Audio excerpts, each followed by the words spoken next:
Hello, everyone. My name is Alexis Spiegelman. I'm Sarasota County Chapter Chair of Moms for Liberty.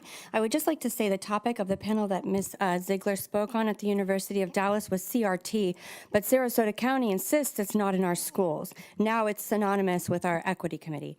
As I reviewed your 2021 equity policy, what struck me most was the lack of any historical data supporting the creation of this committee. Essentially, Sarasota taxpayers are being asked to endorse an experimental ideological policy written by a largely secret committee who for the past 4 months failed to conduct the most basic research necessary for developing a successful strategy to close the achievement gap.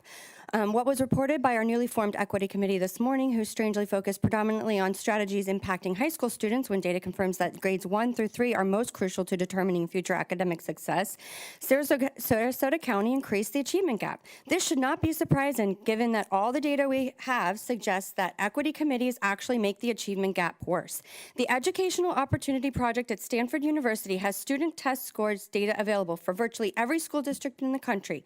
The analysis presented here suggests that the existence of diversity officers in schools districts may actually exacerbate achievement gaps. In other words, diversity officers may be implementing counterproductive educational interventions.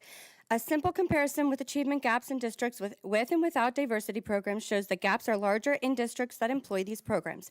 In districts without a diversity programs, the average black student is 1.9 grade levels behind the average white student on standardized test results. In districts with diversity programs, the achievement gap is half a grade level larger, with the average black student being 2.4 grade levels behind the average white student. This pattern repeats itself for the white Hispanic and the non-poor poor achievement gaps. The gap between the average white and Hispanic student on standardized tests is 0.44, or nearly half grade level larger in districts with a diversity program than in our districts without them. The gap between the average non-poor and poor students is 0.37 grade levels larger in districts with diversity programs than in those without them. I find the school board's approach to non-discrimination, well, a bit discriminatory. The process of picking and choosing which non-discrimination precepts to uphold based on which groups of people they are designated to protect from discrimination is in fact discriminatory. We cannot create an entire department for one group of people while ignoring our ESE students in the name of equity. It is hypocritical for our board to break the non-discrimination